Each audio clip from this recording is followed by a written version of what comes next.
Ladies and gentlemen, I hope you enjoyed lunch. If you're just finishing up, we're running a little late, so I'd like to start the program.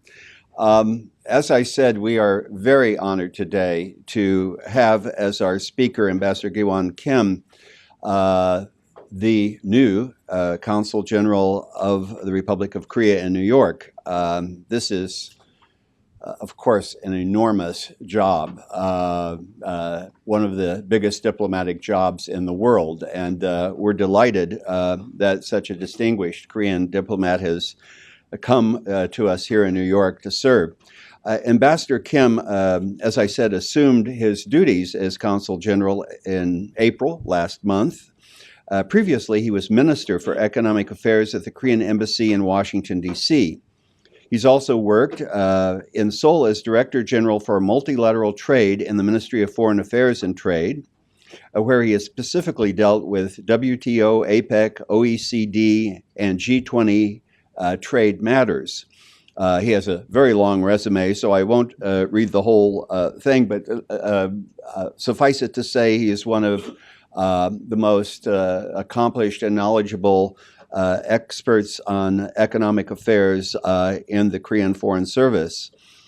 He's also has quite a distinguished CV as far as legal services are concerned. He was responsible for the WTO dispute settlement at the ministry, where he successfully challenged the countervailing measures imposed by Japan and the EU against Hynix DRAM semiconductors. He was also served as head of the task force for hosting the 2012 Yeosu exposition. Ambassador Kim joined the Ministry of Foreign Affairs in 1983, and he has served in, and this is, I'm envious of this assignment because it's like out of the Arabian Dream or Tales. He served in the Korean Embassy in Muscat, Oman, but also in more conventional sites such as the Korean Mission in Geneva, Switzerland. He's worked as counselor at the embassies of the United Kingdom, in the United Kingdom, and the Russian Federation. He served as director for supporting North Korean refugees at the Ministry of National Unification. He has been awarded a Public Service Merit Medal, that was in 2008. He, of course, is a military veteran. When he was in the military, he served as an officer in the Judge Advocate General's office and at the Fleet Command of the Korean Navy. He has an LLB from the College of Law, Seoul National University, and graduated from the University of Cambridge in the United Kingdom with an LLM and diploma for international law. As you can see, our speaker is a Renaissance man. It gives me a great pleasure to introduce for his talk today on the U.S.-Korea, or I can say Korea-U.S., give equal time, Korea-U.S. economic partnership. Ladies and gentlemen, Ambassador Gheewhan Kim.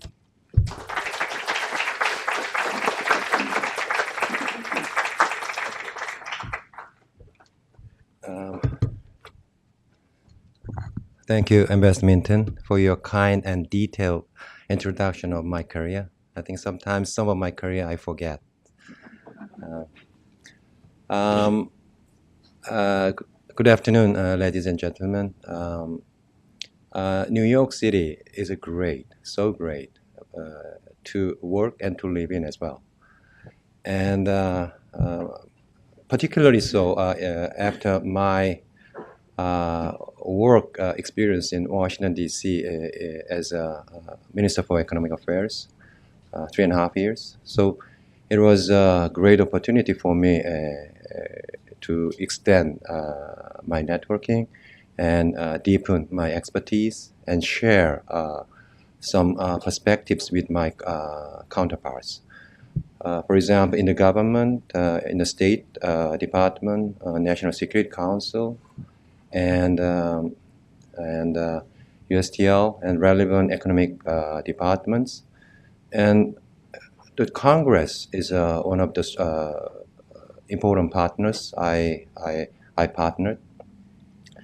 and particularly Ways and Means and Senate Finance are the most targeted counterparts, and also by exploring H-1B visa legislation in the U.S. Congress, judiciary, and all Korea caucus, congressmen and senators, other important partners of the embassy.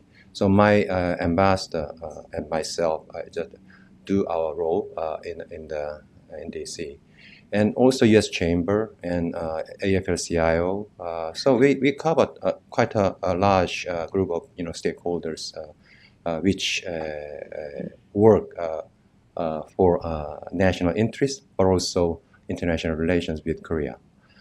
So today I'd like to share some of my experience and my perspectives as while I'm working as a Consul General here. So this is more than just the greeting opportunity. So I just prepare some written, presentation. So I refer to that text from time to time. But anyhow, I'm very pleased to see you all, and also thank you for coming, for listening to my presentation.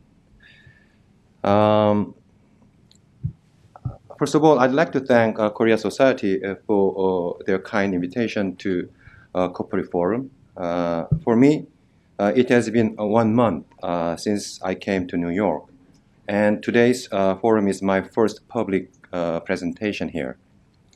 I'm very pleased and honored to begin my presentation here at the Korea Society. Whether it is a special exhibition or a policy series podcast, I can always count on Korea Society to present a rich history and culture of Korea, all the while delivering most timely and cogent issues surrounding Korea and our bilateral relations to the fore. And once again, I'm profoundly grateful to be part of your ongoing legacy. This afternoon, I'll be talking about Korea-U.S. partnership.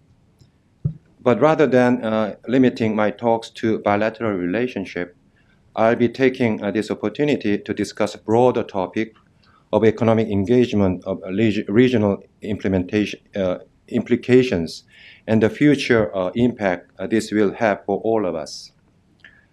First of all, let me talk about Asia. What are the challenges, and how are we responding to such challenges? To this, I would say that the challenges are the questions of how to engage China and its rise, namely from both aspects of security and economy, and also a more immediate concern of how to effectively deter and contain North Korean threats. Facing these challenges, Obama administration is pursuing a foreign policy of rebalancing to Asia.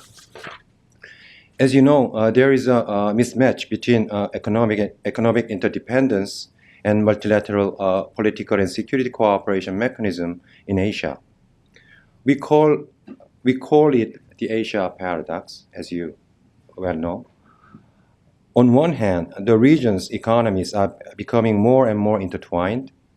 There exist economic cooperation forums like APEC.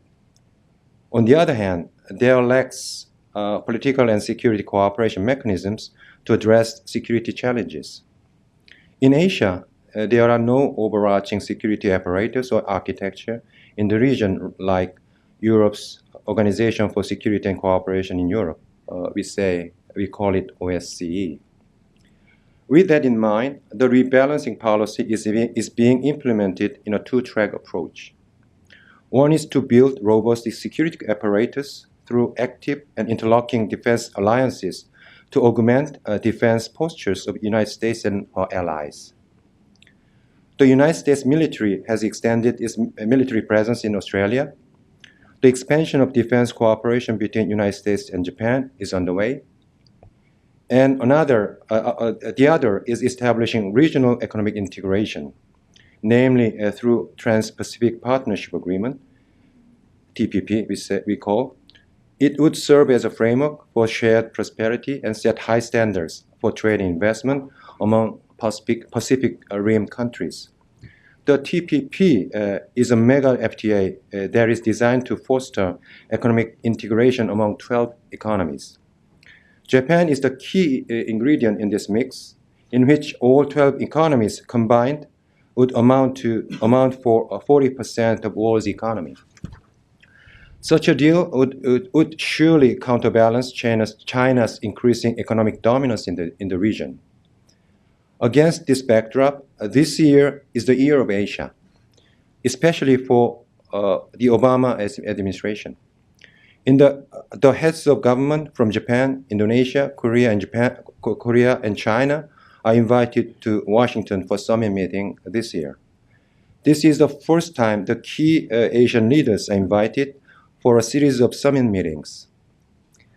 This reflects in earnest how Washington, D.C. considers Asia to be important to its foreign policy, and the fact that Asia rebalancing is more than just rhetoric. Last week, as the first Asian leader to visit, Prime Minister Abe met with President Obama. They revised the Joint Defense Guideline, which expands Japan's security role, allowing Japan's military to participate in defense operations around the globe. Namely, the new guideline would allow deployment and more robust participation of Japan's forces in disaster relief, peacekeeping operations, missile defense, and other military missions. While China remained the elephant in the room, Beijing's rapid modernization of military and rising threat levels of territorial claims seem to be one of the main reasons for this new development. Delving a little more detail into the security front, the United States has to build a security framework via interlocking alliance system in order to effectively implement Asia rebalancing. As it currently stands, it consists of Korea-U.S. and U.S.-Japan alliances. So it stands to reason that robust Korea-Japan relations, even Korea-U.S.-Japan relations, should be the next natural step in keeping peace and stability in the region. But there is one caveat when it comes to cooperating with Japan. Japan's revisionist approach towards the past history stymies Korea-Japan relations from improving. Not only that, it hinders effective cooperation among U.S., Korea, Japan. Moreover, its contentious issue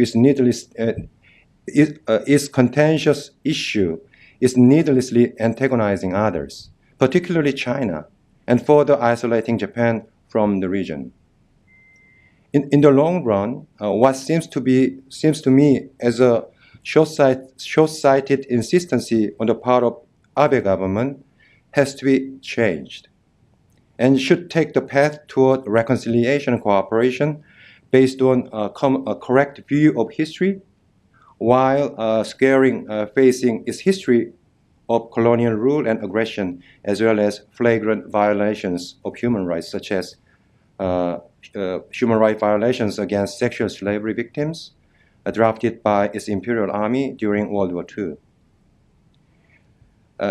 As this year marks the 70th anniversary of end of Second World War, Japan, namely the Abe government, must realize they cannot let this history issue be the 800-pound gorilla that blocks the pathway of cooperation. The only way to come to an honest discussion and move forward is for Japan to build trust through honest acknowledgement and remorse for its past wrongdoings. However, in his address to joint session of Congress, Prime Minister Abe failed to express this correct view of history and heartfelt apology. It is regrettable that Japan lost this monumental, very important opportunity, reconciliation and cooperation among its neighboring countries. Japan should not lose another, perhaps the last meaningful opportunity to move forward. the Prime Minister Abe's statement in August, marking 70th end of war anniversary, is that chance before momentum for progress is lost at this critical juncture. Let me turn to economic front of Asia rebalancing. At the summit meeting last week between United States and Japan, two leaders strongly reaffirmed the importance of TPP. It is said that the negotiation among United States, Australia, Brunei, Canada, Chile, and other 12 economies of Asia Pacific are nearing its finalization. The negotiators envision TPP as a comprehensive high-standard FTA that aims to liberalize trade in nearly all goods and services and include rule-based commitments beyond those currently established in WTO. In addition to market access for goods, services, agriculture, 30 other chapters are being negotiated, including disciplines of intellectual property rights, trade in services, government procurement, rule of origin, competition, labor, and environment. TPP may also break new grounds in terms of covering topics like state-owned enterprises, regulatory coherence, and supply chain competitiveness. Also, as most recent and comprehensive deal, the deal would meet the demands of cutting-edge technological changes of 21st century. I think Ambassador Froman was champion of these benefits. The issues of newly emerging challenges, such as internet-based trade and data transfer beyond borders, would also be addressed.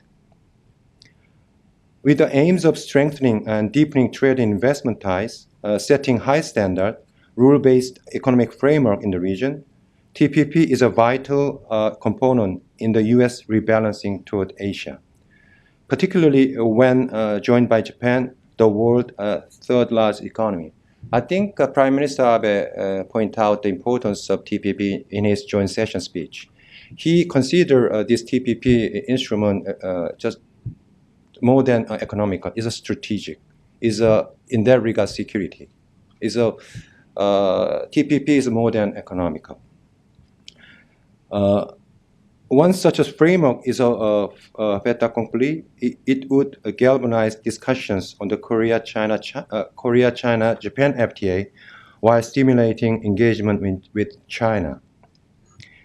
Against this backdrop, Korea has expressed its interest in joining TPP in November 2013. It is around 1.5 years ago.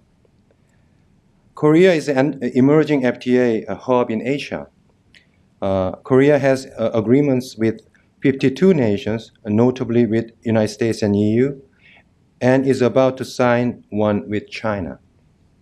As for TPP, we are already engaged in FTAs with 10 nations in the deal, with 2 exceptions being Japan and Mexico.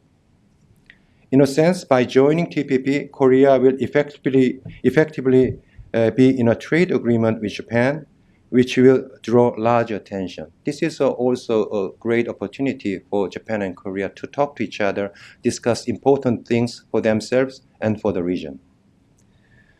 Korea will actively contribute to increasing regional connectivity as well as trade and investment liberalization by taking the lead in expanding regional FTA networks. At this juncture, I'd like to introduce how the KORUS FTA has played a significant role in shaping TPP, and also it will lead implementation of TPP when TPP concluded and ratified. As you may know, this is a very high-quality FTA which liberalizes 99.9% of goods and services, 99.9% of goods in trade, open services market, sets up high standards of rules in intellectual property rights, investment protection, financial services, and regulatory transparency. The KORUS FTA is a win-win deal. There's no doubt. There's some challenges. It's a win-win. We have a proof. a lot of proof, actually. Last year, Korea has become United States' sixth largest trading partner, surpassing Great Britain and France. Compared to the year before the implementation, when United States ranked fourth behind Japan, now United States is Korea's third largest trading nation. So China, European Union, United States, and Japan. Sometimes EU and United States competing each other. It's neck and neck. Sometimes United States takes number 2 ranking, but finally, just last year I think is EU just ranked second, putting United States in the third. In 2014, our bilateral trade volume has risen 11.6% from 103 billion US dollars in 2013 to 115.6 billion dollars. The trade figures are indeed worthy of noting. Despite global economic downturn in the recent years, Korea's imports of beneficiary goods, FTA beneficiary goods, I mean, FTA beneficiary goods means the goods that benefit from tariff reduction or elimination, or elimination of non-tariffs. So we call them beneficiary goods. The Korea's imports of beneficiary goods from United States last year have increased 9.1%, whereas Korea's total imports from the world increased only by 1.9%. In terms of year-on-year Korean investment to the United States in 2014, it jumped 16.8% to 6.25 billion US dollars, which is nearly the double the American investment to Korea of 3.6 billion US dollars. For example, a leading international law firm based here in New York, Cleary Gottlieb Steen Hamilton LLP, opened its Seoul office on October 15, 2012. The firm has 10 associates in Korean practice. By establishing an office in Seoul, the firm can serve both its Korea-based clients as well as clients outside the region doing business here more effectively and efficiently. Conversely, exposure to foreign competition has provided Korean domestic firms a valuable impetus to adapt to international norms and further gain competitiveness in the global market. The provisions of a comprehensive high-standard TPP is, in fact, built upon KORUS FTA, which is in its fourth year of implementation. I think except for a few provisions, I think TPP benchmarks Korean provisions, and market access of KORUS FTA is no match, 99.9%. I think Japan is talking about 93, 94% or so. Perhaps they're trying very hard to raise the level to 95 beyond. But Korea already offered 99.9%. And also some rules of KORUS FTA is higher quality, because the mega FTA, 12-country mega FTA, naturally downgrade the level of the rules every economy is participating, because you need to have to reconcile that standard with conspicuous, sensitivities of each economy. So KORUS FTA simply the best, so leading FTA in its implementation. As such, a myriad of accumulated case studies and know-how for implementing KORUS FTA will serve to bring about TPP's effective implementation in the future. With Korea's robust gain through trade agreements, especially with KORUS FTA, Japan must have felt it was at a disadvantaged position. This is foreign language for me. So, therefore, combined with a sense of urgency to revitalize its economy, Japan decided to join TPP, which should provide its economy the needed stimulus, third arrow, Abe's third arrow, as reported by Congressional Research Service. One more issue I'd like to discuss this afternoon is that of another avenue through which to engage China into a rule-based economic order. AIIB, Asian Infrastructure Investment Bank, is such a path. On March 26, Korea announced its decision to join Asia Infrastructure Investment Bank, AIIB. Before joining, Seoul was in close consultation with Washington.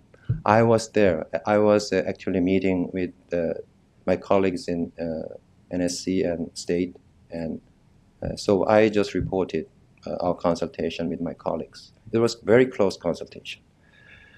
Korea shares with the U.S. The belief that AIIB should become a good international development bank with transparent governance and strong financial, social, and environmental safeguards.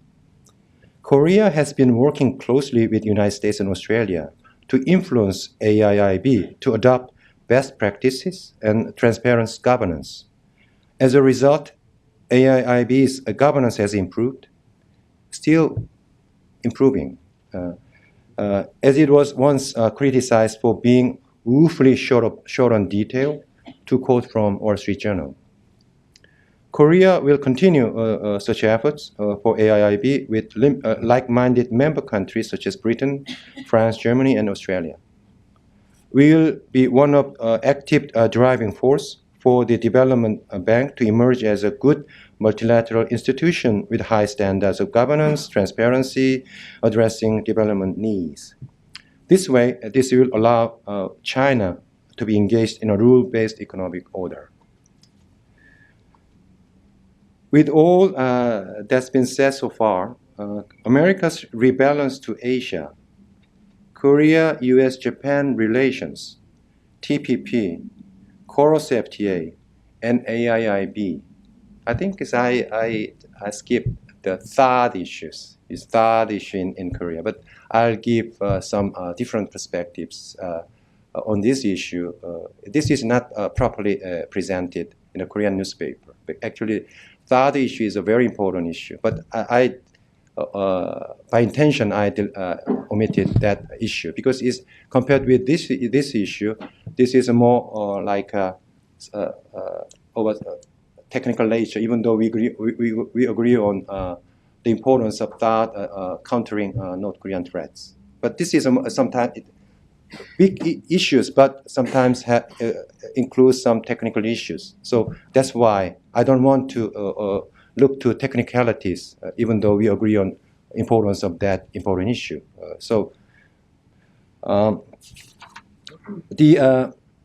America's rebalance to Asia, Korea-U.S. Japan relations, TPP, KORUS FTA, and AIIB. The conclusion is clear. The Korea-U.S. partnership is a key in building lasting peace and future prosperity in the region. Japan is important. Korea is important. How to maximize reconciliation and cooperation between two countries, allies of the United States. I think this will be one of the topics when my president visits in the coming month. Perhaps we will wait for Prime Minister Abe's statement in August. So it's a series of events we now project. And also, lastly, the President Xi Jinping of China will be visiting United States. So I think that's why I consider this year is a year of Asia, not only to Asian region, but also United States. As mentioned before, KORUS FTA was to some extent the inspiration and basis for TPP. The Korea-U.S. Security Alliance still serves as a linchpin of peace in Asia. In this sense, Korea-U.S. partnership is the essential ingredient in America's rebalancing to Asia. Going back to the initial question, how to engage China into a rule-based partnership in Asia. Many policymakers and wonks are suspicious of China's rise, saying that it is a destabilizing force in the region. But if there existed high-quality framework of trade, then President Obama said China is going to have to adapt to this set of trade rules we've established. In the same vein, improving multilateral institutions, namely the AIIB, to a higher standard of international norm would naturally lead China to become a partner rather than a rival. In that event, instead of being a source of attention, America's rebalance to Asia could serve as the backbone of confidence-building initiative that could ease tensions, bring about a closer integration of regional economy. This way, with your help, we can usher in new era of peace and prosperity in the Asia-Pacific and the world. The enduring and strong partnership between Korea and the United States will serve that goal. Thank you. Well, ladies and gentlemen, thank you very much for joining us for lunch today in this really stimulating talk. Thank you, Ambassador Kim. Thank you.